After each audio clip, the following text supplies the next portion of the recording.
اگلی نیکی جو کہ آسان نیکیوں میں سے ہے وہ کیا ہے؟ جو ابھی آپ نے انجام دی. ان اللہ و ملائکتہ یصلون علی النبی یا ایھا الذین آمنوا صلوا علیہ وسلموا تسلیما. اللہم صل علی محمد و آل محمد.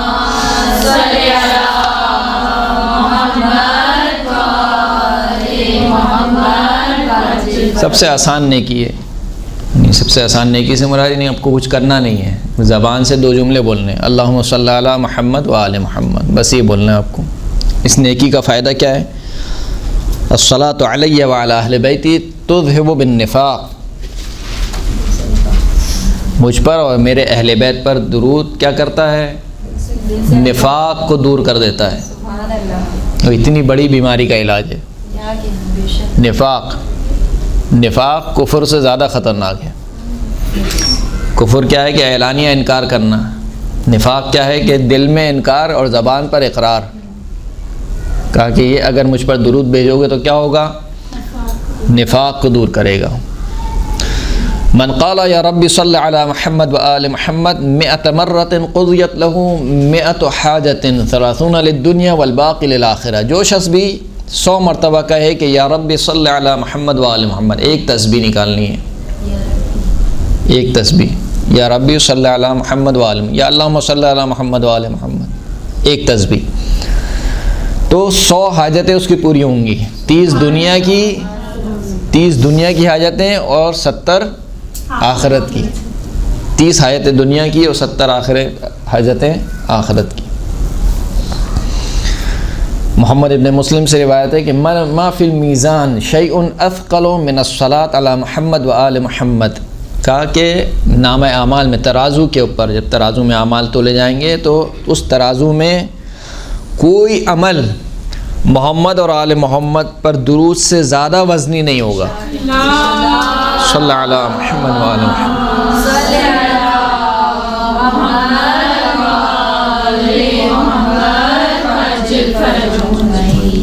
کوئی عمل میں کیا آتا ہے؟ سب آ جاتا ہے. نماز شب، صدقہ، سارے عمل. کوئی عمل میزان میں، ترازو میں محمد اور آل محمد پر درود سے زیادہ بھاری اور سنگین نہیں ہوگا. اسی وجہ سے جب آپ انشاءاللہ خداوند کریم آپ کو زیارت نصیب فرمائے عراق کی، عراق میں آپ جب زری میں جاتے ہیں تو وہاں پہ عرب ہیں، وہ مثال کے طور پر آپ بھی صلوات پڑھتے ہوئے جاتے ہیں، ان کا ایک انداز ہے، وہ اس طریقے سے کہتے ہیں کہ کلمتان خفیفتان علی اللسان ثقیلتان علی المیزان. 2 کلمے زبان پر بہت ہی خفیف ہیں، بہت ہی کیا ہے؟ خفیف ہے، ان کا وزن بہت کم ہے. ثقیلتان علی المیزان، لیکن ترازو میں بہت وزنی ہے، بہت بھاری ہیں. وہ کیا ہے؟ الصلاۃ علی محمد و آل محمد. محمد اور آل محمد پر درود ہے. صلاۃ پڑھیں محمد و آل محمد.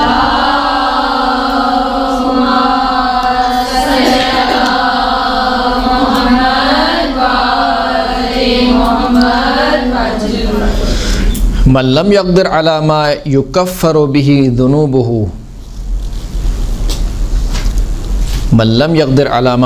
به ذنوبه فليكثر من الصلاة على محمد وآل محمد فإنها تهدم الذنوب هدما. جو شخص اس بات پر قادر نہ ہو کہ اپنے گناہوں کا کفارہ، اپنے گناہوں کا جبران دے سکے. کیوں؟ کیونکہ بہت زیادہ ہو چکے ہیں، اس کے گناہ بہت زیادہ ہو چکے ہیں. کہ جس کے گناہ بہت زیادہ بڑھ جائے اسے کیا چاہیے؟ کثرت سے محمد اور آل محمد پر درود بھیجے. کیوں؟ کیونکہ محمد اور آل محمد پر درود بھیجنا گناہ کو جڑ سے ختم کر دیتا ہے، مٹا دیتا ہے، منہدم کر دیتا ہے.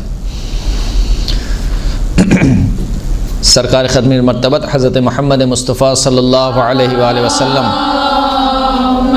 صلی اللہ علیہ محمد. سرکار فرماتے ہیں کہ انا عند المیزان یوم القیامہ، قیامت کے دن میں ترازو کے پاس کھڑا ہوں گا. وہ کون سا ترازو؟ اس میں نامہ اعمال تولے جا رہے ہوں گے. اب آپ سوچیں کہ وہ ترازو کو کون سا ہوگا، کیسا ترازو ہوگا. بس اوقات انسان سوچتا ہے کہ ترازو کا بار بار ذکر آیا ہے یہ ترازو کیسا ہوگا؟ جیسے دنیا کا ترازو ہے ویسی ہے یا کچھ اور ہے؟ روایت میں آئے کہ ترازو سے مراد کیا ہے؟ ایک طرف انبیاء اور اوصیاء کا عمل اور ایک طرف مجھ جیسے گناہ گار کا عمل. اب اس کو اگر تولا جائے، یعنی انسان سوچے ذرا، ایک پلڑے میں مولا کائنات کا عمل، ایک پلڑے میں میرا عمل.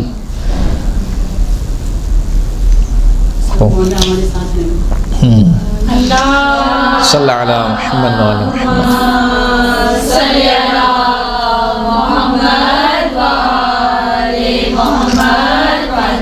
تو فرمائے کہ قیامت کے دن میں ترازو کے پاس ہوں گا. فمن ثقلت سیئاتہ علی حسناتہ، جس کی برائیاں اس کی نیکیوں پر غالب آ جائیں گی، یعنی برائیوں کا پلڑا بھاری ہوگا. جئت بالصلاۃ علی حتی اثقل بها حسناتہ یا حسناتہ. جب اس کی برائیوں کا پلڑا بھاری ہوگا تو میں جو اس نے مجھ پر درود بھیجا ہوگا وہ درود اپنے پاس سے نکال کر اس کے اعمال کے پلڑے میں رکھ دوں گا، یہاں تک کہ اس کا نیکیوں کا پلڑا بھاری ہو جائے گا. یعنی ایک درود سے نیکیوں کا پلڑا کیا ہو جائے گا؟ بھاری ہو جائے گا.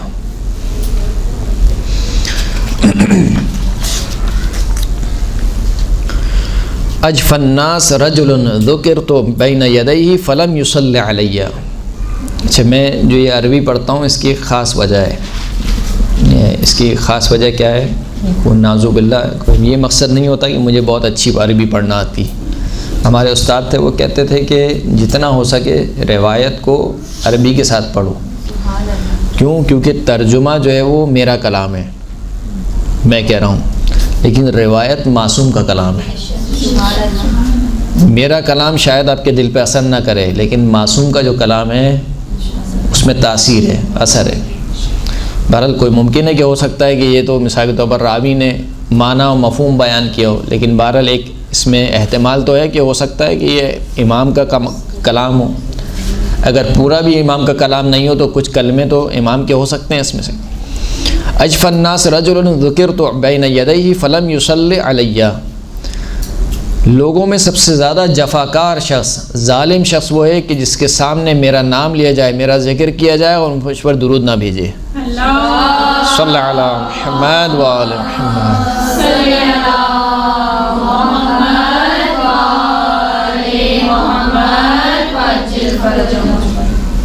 اکثر الصلاۃ علی فإن الصلاۃ علی نور فی القبر و نور علی الصراط و نور فی الجنہ.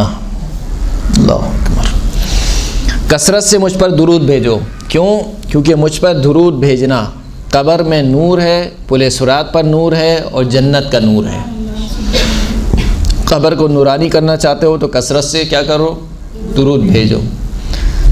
پورے صراط پر نور چاہتے ہو تو مجھ پر کثرت سے درود بھیجو. جنت میں نور چاہتے ہو تو مجھ پر کثرت سے درود بھیجو. کہا کہ شیطان کی دو قسمیں ہیں، ایک شیطان جن ہے، ایک شیطان انس ہے. ایک شیطان وہ ہے کہ جو جن ہے اور ایک شیطان وہ ہے جو انسان کی صورت میں شیطان ہے. کہا جو جن والا شیطان ہے وہ بھاگتا ہے کس سے؟ لا حول ولا قوت الا باللہ العلی العظیم. یعنی جب آپ یہ پڑھتے ہیں تو کیا ہے؟ شیطان اس سے بھاگ جاتا ہے. یہ کون ہے؟ جن والا شیطان. انسان والا شیطان کس سے بھاگتا ہے؟ وَيُبْعِدُ بِالصَّلَاةِ عَلَى النَّبِيِّ وَآلِهِ. جب آپ محمد پر درود صلی اللہ علیہ وآلہ وسلم درود بھیجتے ہیں تو اس سے انسان کا شیطان کیا ہوتا ہے؟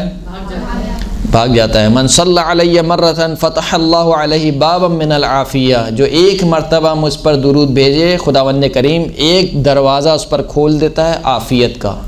عافیت کسے بولتے ہیں؟ صحت و تندرستی. صحت، کمال صحت و کمال تندرستی. ومن صلی علیہ مرۃ لم یبق له من ذنوبہ ذرۃ. جو ایک مرتبہ مجھ پر درود بھیجتا ہے خداوند کریم اس کے گناہوں کو مٹا دیتا ہے، ذرہ برابر بھی اس کے گناہ باقی نہیں رہتے ہیں. من صلی علیہ فی کتابۃ لم تزل الملائکۃ تصلی علیہ ما دام ذلک الکتاب مکتوبا الی یوم القیامہ. یہ بہت اہم حدیث ہے، اس کی طرف متوجہ ہونا چاہیے. فرماتے ہیں کہ جو شخص کتابت میں مجھ پر درود لکھے، ہم کیا کرتے ہیں؟ درود نہیں لکھتے ہیں، ہم سواد لکھ دیتے ہیں.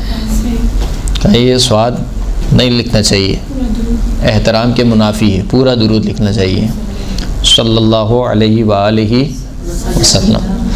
کہا جو شخص کتابت میں مجھ پر درود لکھے، پورا درود لکھے، جب تک وہ کتابت موجود رہتی ہے ملائکہ اس وقت تک مجھ پر درود بھیجتے رہتے ہیں، اور اس کا ثواب ظاہر سی بات ہے کس کو ملے گا؟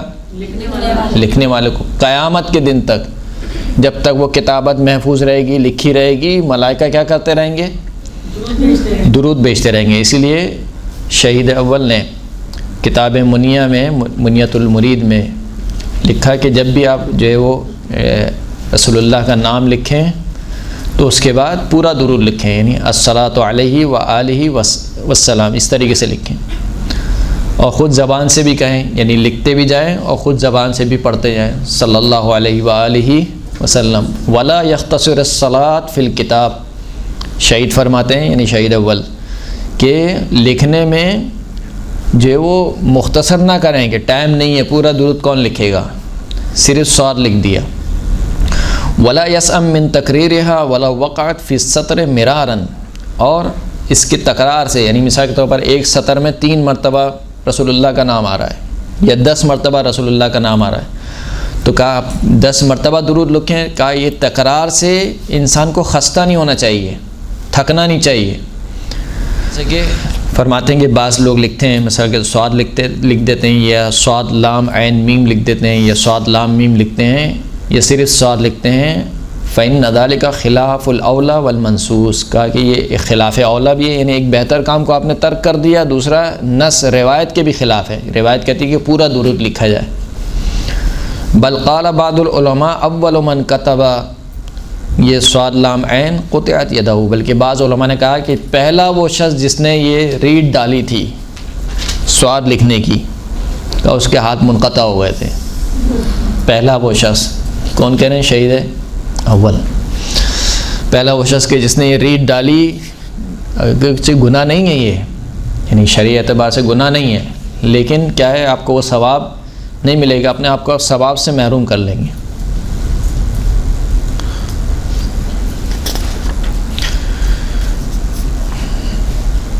ایک صلوات پڑھیں محمد و آل محمد، صلی اللہ علی محمد و آل محمد۔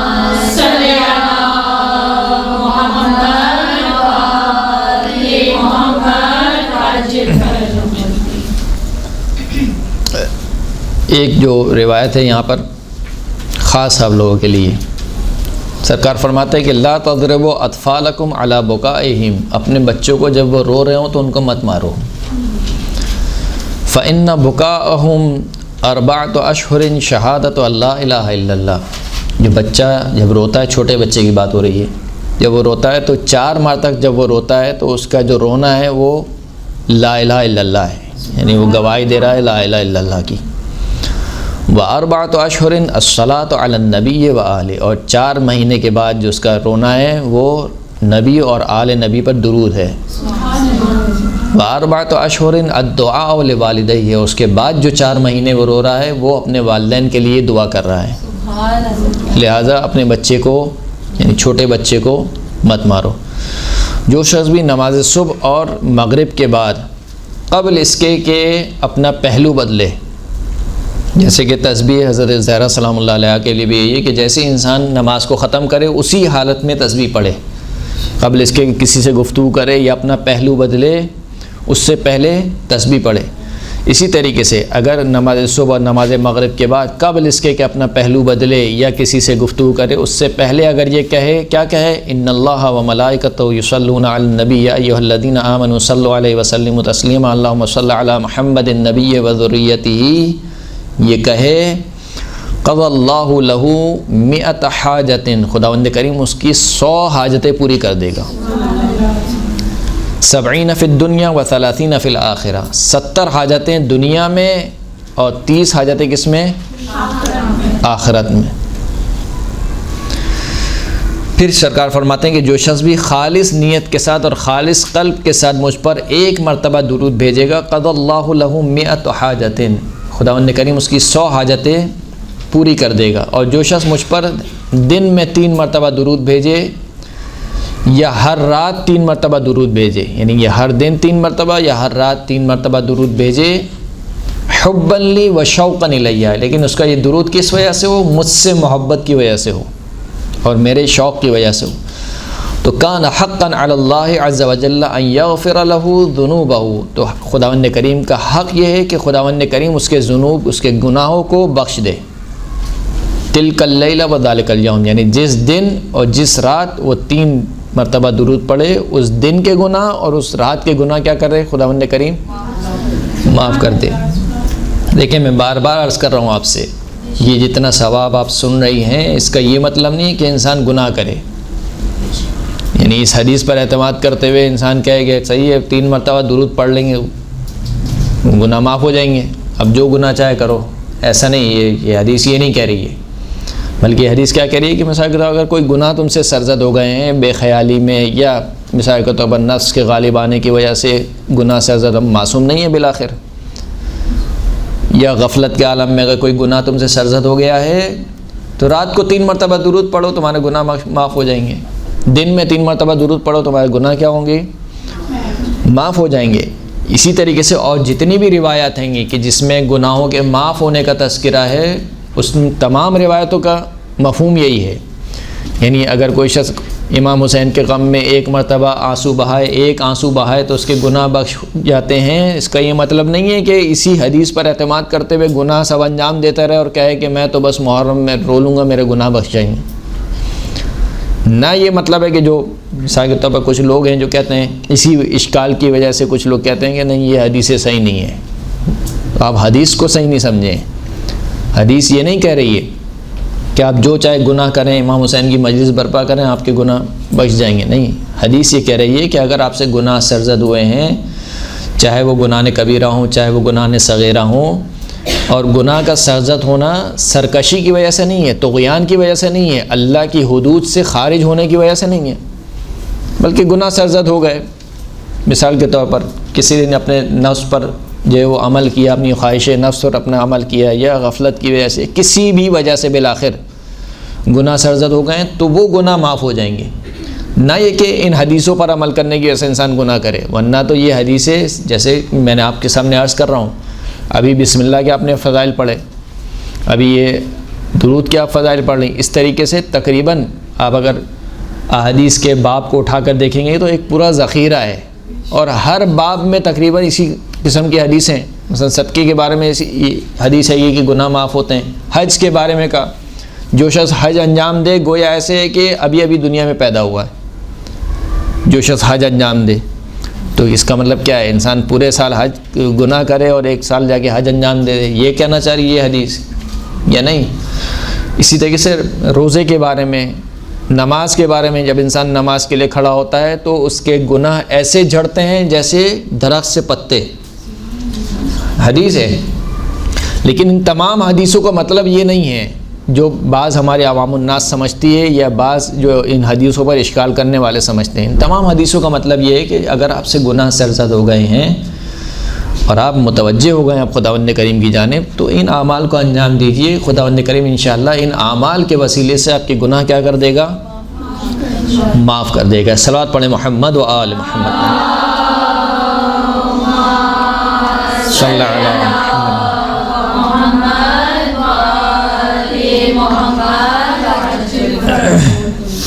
اچھا، بعض ایک اور اشکال بھی کرتے ہیں، وہ ان حدیثوں پر تو نہیں ہوتا، لیکن مثال کے طور پر زیارت امام حسین کے حوالے سے کوئی اشکال کرتے ہیں۔